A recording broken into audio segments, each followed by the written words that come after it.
This video is possibly going to be the shortest brisket video on YouTube, maybe, I don't know. And that's because I'm going to do my overnight pellet smoker brisket, and it's really going to be hands off. I'm pretty much going to trim it, season it, put it on the pellet grill, let it cook overnight, and I'm pretty much not going to open the door until the morning when it's done. It is going to be the easiest brisket method you've ever seen if you have a pellet grill with Wi-Fi controller on your phone. And I almost guarantee it's going to be a very, very good brisket. And it's going to be UK grass-fed brisket, so it's not even going to be the level of a choice brisket in the US. It's going to be more like your select brisket in terms of fattiness, but I'm almost certain it's going to be great. So I'm going to trim up a brisket, season it, put it on the smoker about 9 o'clock this evening, cold smoke it for a little bit, and then bump the temperatures up at about midnight. And by midday tomorrow, we should have a brisket that's ready to slice into, and it's going to be good. So for those of you who watch this channel, you'll know that the XM Gold from John Davidson's is my go-to brisket. For the price, you can't really go wrong. I'm going to take that mohawk off, and I'm going to cut down the leaner side. This is going to be perfect to go into sausage or making chili, or smoke it up whilst you're smoking this brisket. Good for tacos, that kind of thing. I make a lot of sausage, so it's going to go into sausage for me. Just round off that point end. Just going to round off that flat a little bit.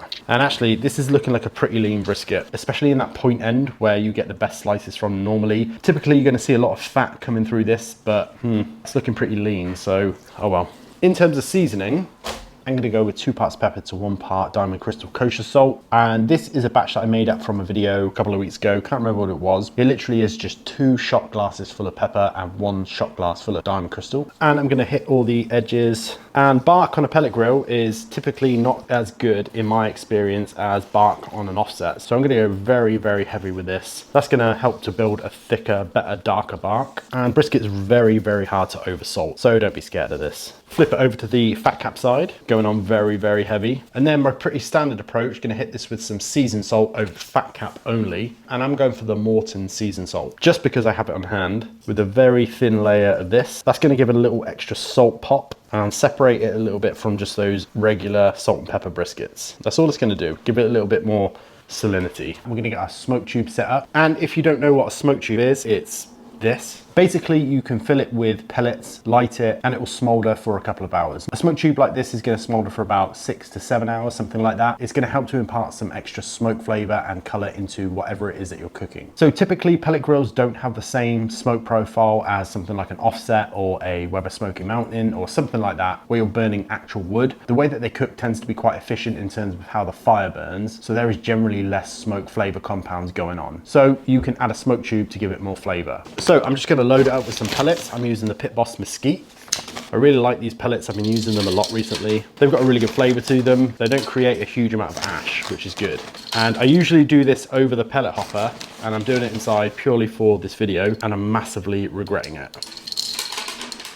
Anyway, once this is filled up, we're going to take this out to the pit, light it from this end, and it's going to smolder for 6 to 7 hours. And I'm going to be putting this brisket on at 9 o'clock at night, 9 p.m. And for the first 3 hours, we're going to be cooking at 165 Fahrenheit. Meats tend to take on more smoke flavor and smoke color when they themselves are at lower temperatures. So we're going to be cooking nice and low at 165 to really delay that cook time and make sure this brisket takes on as much color and smoke as it can in the very first couple of hours and before it gets too hot. From there, I'm going to bump the pit up to around 250 Fahrenheit from my phone. I'm gonna be cooking about 250 Fahrenheit until I wake up. So let's light this smoke tube up and get the brisket on.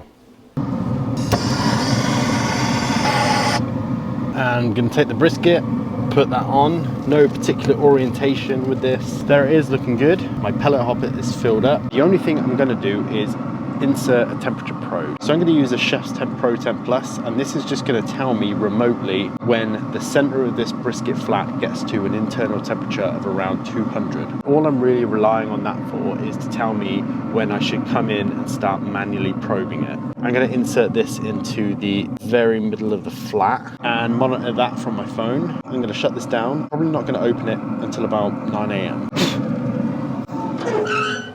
and hopefully see it in about 12 hours. So it's midnight. I'm gonna bump the temperatures up on my phone and my Traeger app to 250 Fahrenheit, and that's pretty much it. So we're not gonna spritz it, we're not gonna move it, we're not gonna put foil tips on it, we're not gonna rotate it. This is gonna be the easiest overnight brisket method recipe you've ever seen. And it's gonna show you really don't need to do a whole lot to a brisket to make it good. It is about 7 a.m. This brisket is looking good, nice and dark. This is the first time I've opened it, and the Chef's Temp Pro 10 Plus is telling me that this is at around 185, so a little bit further behind than where I thought it would be. Consistent with my instant read as well. Not going to do anything more to this. Just going to keep on cooking. Because I'm not planning on wrapping this, this might take a little bit longer than I planned, but we'll be fine. So it is 10 a.m, 13 hours after this went on. Chef's Temp is telling me it is 205 and it's probed tender pretty much everywhere. 203, but the main point is it's nice and tender. Let it cool down a little bit, wrap it up in some foil and let it rest. Haven't so much as touched it. So about an hour and a half, nearly 2 hours later after I considered this to be done, we're here and we're ready to slice into it. And the only reason it's sat in a foil boat is, one, it needed to rest and I didn't want the juices coming out and going all over the side. So I stuck it on some foil, pulled up the sides to keep all those juices in. I also wanted to slice into this as soon as it was cool enough. I didn't want to extend the rest period by wrapping it up in more foil and putting it in a Yeti or a warming oven or anything like that. But I also wanted the fat cap, the bark, the crusty bark to be exposed. This was a completely non-wrapped brisket, so it's got a really crusty bark and I wanted to preserve that a little bit. So that's the only reason it's in a boat. So let's slice it up and see how this completely hands-off brisket went. Slice into it and see how it did. That's looking good. Nicely rendered seam there. Same on the flat side. Pretty much no fat coverage on there, but it's a nice rendered fat there. Put this flat to the side for now. See how this point's looking.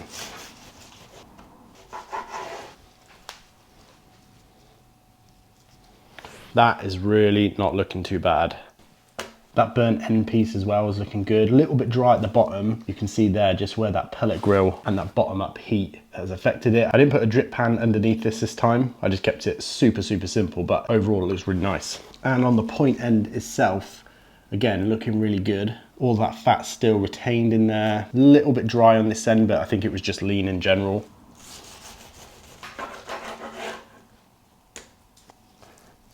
The flat itself is looking all right. It's not the fattiest. And yeah, just pulls apart nicely. Really nice and tender. Super crispy bark there as well. Nice little burnt end there. Nice and fatty. Get some fat on there, keep that from oxidizing. For a completely hands-off brisket, that's looking pretty good. Give that point end a little taste. Definitely some good smoke there as well. That cold smoke with the pellet tube, with the mesquite pellets, those pit boss pellets, highly recommend it. Doesn't quite taste like an offset brisket, but the smoke flavor is very good. Yeah, this is the point end that I've already been going at, but you can just see, I really didn't touch it. I didn't faff around with it. It was super simple to do. You know, that's a really great bite of brisket right there. It's crazy how you can obsess over the details, do all these little tricks and foil tip things, rotate, spritz, and end up with a brisket that's great. And you can also just chuck it on a pellet grill, pull it when it's tender, and you're gonna pull out something that pretty much everyone's gonna enjoy. Like, this is not a bad brisket. It's well seasoned, it's tender, the fat's really well rendered. You can see that nice crispy bark there. It's got a good amount of smoke. And yeah, that's kind of all you want from a brisket. And I'm not for a second saying that all of that other stuff, all the extra stuff is wasted, because that's still my preferred way to cook. I like the details, I like learning new things. But in terms of a method that gets you good results, you can just do this. You don't have to faff around with it. You don't have to get worried about doing what this person said to do at this time and all that kind of stuff. Because I know I used to get bogged down in those details and worry that I wasn't doing what someone else did. A little burnt end there. Look at that bark as well. And you know what? Stick that in a tortilla or in a bun, hit it with some sauce. No one's ever gonna know, and they're not gonna be disappointed, that's for sure. So that's my super simple overnight pellet method. I don't know how good this video is gonna be, but hopefully it's useful to you. So I'm gonna make up some chopped brisket sandwiches for some friends. I hope you enjoyed this video. Please like, comment, subscribe. If you did, it really does help me out. And I'll see you next week for another video.